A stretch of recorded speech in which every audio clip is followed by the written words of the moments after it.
This year's NBA MVP race just got very interesting. As I'm sure many of you guys already know, Joel Embiid is the clear front runner to win MVP this year, but there's a new rule in the NBA this season. You have to play a certain number of games. I think you have to play 65 games. So if you miss, I think it's like 17 games, you're ineligible for MVP. And everyone that's in the NBA world knows that Embiid is nearing that number. He's not at it yet, but if he misses like 2 or 3 more games, he's ineligible for MVP. And Woj put out this tweet the other day saying the reigning MVP Joel Embiid will undergo a procedure this week to repair a left meniscus injury. A team official tells ESPN a recovery timeline is expected after procedure, but expectation is that he will miss an extended period of time. Obviously, Joel Embiid will not be winning MVP this year because he's getting surgery. Now, usually when you hear someone has a meniscus injury and they're getting surgery on it, you think they're going to be out for the season. Woj said the door isn't closed on an Embiid return this season.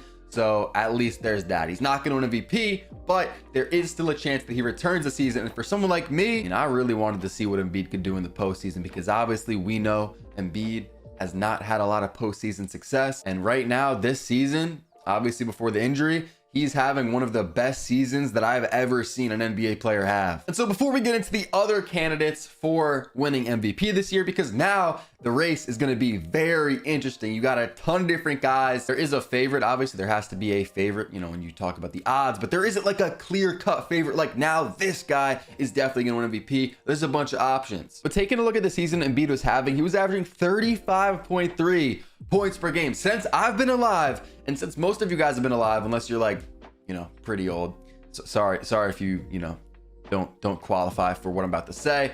But James Harden and Kobe Bryant have been the only people to score over 35 points per game in the season. If you were alive for MJ in 86, 87, then you would have seen that too. I obviously wasn't alive for that. So that's insane. He's putting up 11.3 rebounds per game and 5.7 assists per game. Embiid has never been known to be a great passer, but about 6 assists per game is really good. 1.8 blocks per game, 1.1 steals per game, and he's very efficient. 53% from the field, basically 37% from 3, and this is the craziest part, 88.3% from the free throw line for a big man. Like, you gotta really think about it. That's one of the craziest stats that he has this season, in my opinion, is that he is about 88% from the free throw line. Like, that's like all-time numbers. So I look deeper into the stats, and only 6 people in NBA history have scored over 35 points per game for an entire season. As we take a look at the numbers, we have obviously the Wilt Chamberlain years. There's an Elgin Baylor year in there. We have a Rick Barry year. Then we have MJ from 86, Kobe from 05, Harden from 2018, which is not on the screen, and of course Embiid from this season. If we scroll down, you guys can see all the names right here. Just an elite group of players, an elite company that Embiid is in. If he is, and he probably will finish with 35 points per game or more, but he's only played 34 games this season, obviously, compared to all of these guys basically playing 80 games except Elgin Baylor. And then I had to look up, has anybody ever had the season that Joel Embiid is having, averaging 35 points per game, 11 rebounds per game, and over 5.5 assists per game? No, it is just Joel Embiid. Nobody in NBA history has ever put up these numbers that he is putting up. Closest people was like Wilt. I think if I change this search to just 5 assists, I think Wilt qualifies, because I think Wilt, he had a season where he had 5 assists with 37 points per game and 22 rebounds per game. But we know Wilt's, his stats were pretty much like video game like numbers. So Joel Embiid's ineligible to win the MVP this year. So the question is, who is going to win it? So we obviously have a bunch of options, and I'm going to start with the long shot option. I think there's pretty much 4 guys now in the running. Get into the actual betting odds in a second. I know some of y'all don't care about that, but that's really the most accurate way to look at who's going to win MVP or who has the best chances. Luka is somehow the long shot, but the season that he's having, if we scroll down, we can see his exact numbers. Basically 35 points per game. So that puts him in that elite company, that elite grouping of players. Only 6 players in NBA history have ever averaged 35 points per game, 9.6 assists per game, and 8.6 rebounds per game. The guy is almost averaging a 35-point triple-double. That's insane. And in my opinion, the only thing holding Luka back from not being the favorite to win MVP is his team success. The Mavericks are 8th in the Western Conference, 26 and 23. There was one point in time where they were like 4th in the Western Conference, maybe even better. And Kyrie, by the way, has been banged up a lot. So Luka's out there hooping with Derek Lively, Grant Williams. I mean, Derek Jones Jr., like, this team is not that good. Luka is the sole reason why this team is even in the playoff mix right now. Now, I know winning has to matter. Like, when we're talking about the most valuable player, that's why, you know, we're obviously going to talk about SGA, who's the #1 team in the West. Although this is very close, the Thunder could easily be the 4th best team in the West, which if they fall to 4, or even, well, they probably won't fall to 5, but if they fall to 4, that could make things very interesting. We're going to get into that in a second. But at what point does winning like not matter that much? Because the Mavs are 8.5 games behind the Thunder, but Luka's stats and the season he's having, like, if you just watch him play, like, the shit he's doing is actually insane. At what point does winning not matter that much? Obviously winning matters, but you know what I'm saying? Like, when someone's having a season like that, at what point do we just give it to him? And so I did the same thing that we did with Joel Embiid. I looked up, has anybody ever had a season where they averaged 34 points per game, 8 rebounds per game, and average 9 assists per game? No, nobody ever has. And even if we lower these numbers, I don't know what we could lower. We could lower the assists to 8 per game. See if anybody comes up. Nobody's gonna come up. Let's lower it to 7 per game. Nobody's coming up. Let's lower the rebounds. Let's lower that to 7 per game. Again, we're just taking these numbers down. Nobody's coming up. Let's lower the points. Let's lower that actually to 32. Does anybody come up for 32, 7, and 7? Someone's got to. Yeah.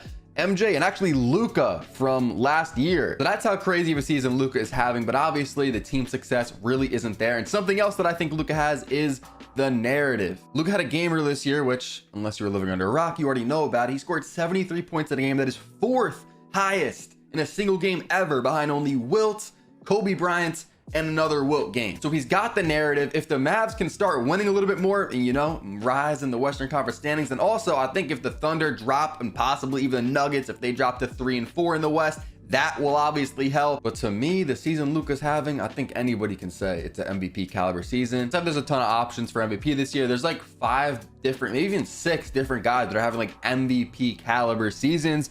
And the guy that's probably gonna win it, Nikola Jokic. If we scroll down his stats, 26 points per game, 12.2 rebounds per game, and 9 assists per game. So he's pretty much averaging a 26-point triple-double. And it's not just a triple-double, like 12.2 rebounds per game. Like, it's not really close, you know what I mean? And I guess it is because the assists are only at 9. And I looked up the same thing that I did for the other players, Embiid and Luka. And actually, Oscar Robertson has done what Jokic is doing. Obviously, Jokic 26, 12, and 9. We just talked about that. But Oscar had a season where he averaged 30, 12, and 11. So this Jokic season is not completely unique. I'm sure we can nitpick and say, oh, but has anybody done it on, you know, better than 50% field goal percentage? And then it would be like, oh my God, Jokic is the only one.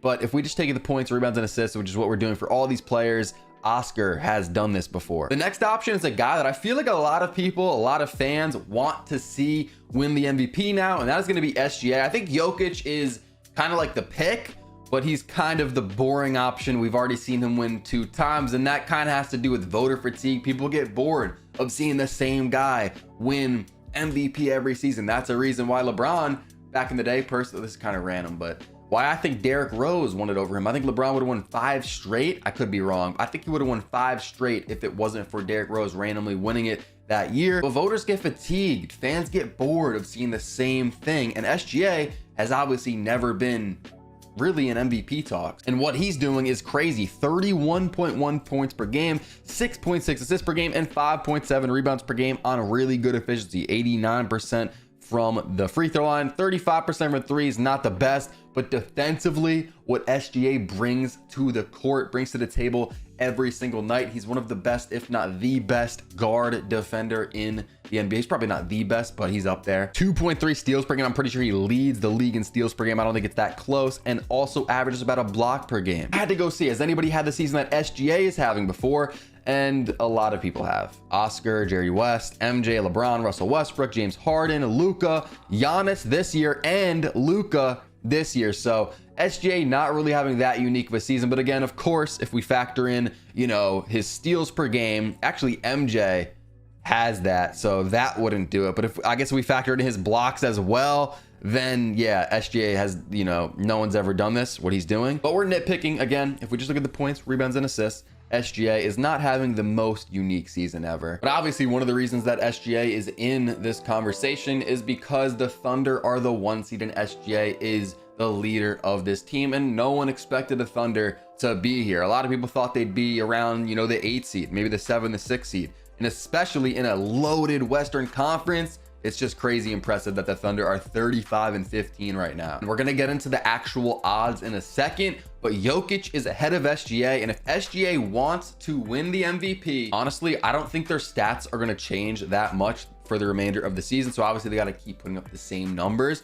but I think it's going to come down to team success. Right now, the Nuggets and the Thunder pretty much have the same record. I think if the Thunder can pull away and get ahead of the Nuggets by, like, say 3 games, that will really go well in SGA's favor. If the Thunder can lock up the 1 seed, that would mean a lot for SGA's MVP case. And the next guy that could win MVP this year is a guy that is kind of flying under the radar for some reason, and that's going to be Giannis Antetokounmpo, who obviously already has 2 MVPs, but this year he's averaging 31.3 points per game, 11.4 rebounds per game, and 6.4 assists per game. Obviously, he is really good defensively, 1.4 steals per game, 1.1 blocks per game, but that's not, you know, everything defensively, but that is a stat. Something also to note, I don't know how much you guys care about it, but his efficiencies are pretty bad. I mean, 61% from the field is pretty good, 25% from 3, he's not a 3-point shooter, and then 66% from the free throw line. He cannot hit shit, but he is having one of those unique seasons. No one in NBA history has ever averaged 31 points per game, 11 rebounds per game, and 6 assists per game in a season. Giannis is in a class of his own. And here are the odds to win MVP, which is probably the most accurate way to look at who's going to win it. So Jokic is favored. If you guys don't know how this works, if you are negative, I mean, it says it right here, bet $10 to win 16. So that's not the craziest of bets. It's kind of expected now that Jokic is going to win it, but SGA not far behind at plus 230. Giannis at plus 650 is ahead of Luka, which is a little bit surprising to me. I mean, they're all having crazy years, but Luka averaging almost a 35-point triple-double. Again, I just think it comes down to team success. If the Mavs can string together some wins, I think Luka will rise and really be in the MVP conversation. Then after that, you got Brunson, Tatum, and Kawhi, but they're not going to win it. So I think it's really a 4-man race now that Embiid has dropped out. Question of the day in the comment section below: who do you think is going to win MVP? And then also in the same reply, let me know, who do you want to win MVP? Because if I had to pick, I think Jokic will probably win the MVP. I don't know. It just doesn't feel like an SGA year unless somehow Jokic becomes ineligible to win it. Maybe he gets injured or something happens. Then maybe SGA can win it. But I think Jokic is my pick. Who I want to see win it, I low-key want to see Luka win it just because he never has won it. And he's just having such a crazy year. But I mean, I wouldn't be mad. I don't really care. I wouldn't be mad if Giannis won it or SGA won it. I don't care at all. We've been grinding on this channel. Sub up if you guys have. We're on the road to 2K subs. I'll see y'all in the next one. Peace.